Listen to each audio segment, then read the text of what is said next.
দেখুন, আপনার সম্পত্তি কি বিক্রি করতে পারছেন না? বহুদিন চেষ্টা করছেন, প্রয়াস করছেন, প্রচুর মানুষের আনাগোনা তো হচ্ছে, কিন্তু কোনোভাবেই সম্পত্তি বিক্রি হচ্ছে না।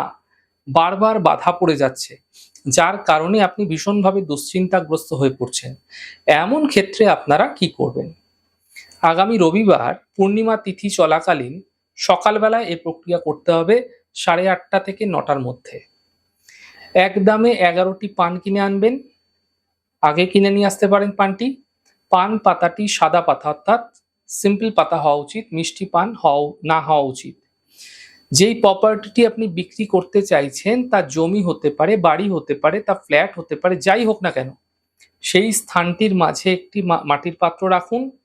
সেই মাটির পাত্রের মধ্যে 11টি পান পাতা রাখুন।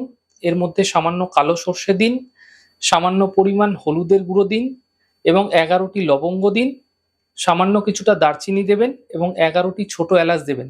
এরপর সামান্য কর্পূর দিয়ে এই সবকিছুকে জ্বালিয়ে ছাই করে দিন এবং যেই সময় এই পান পাতাগুলি পুড়বে সেই সময়কালে আপনি আপনার সম্পত্তি বিক্রয়ে যে বাধা আসছে তার প্রার্থনা অবশ্যই করুন এবং তারপর তার ধোঁয়াটি সম্পূর্ণ প্রপার্টিতে দেখিয়ে নিন। তারপর যে ছাইটি পড়ে থাকবে সেটা কোনো প্রবাহমান জলে ভাসিয়ে দিন। বেশ কিছুদিন পর থেকেই আপনি দেখতে পাবেন সম্পত্তি বিক্রি করতে গিয়ে যে বাধা আসছিল তা ধীরে ধীরে দূর হয়ে যাচ্ছে। আপনার প্রপার্টিটি বিক্রি হয়ে যাবে এই প্রক্রিয়ার মাধ্যম দিয়ে।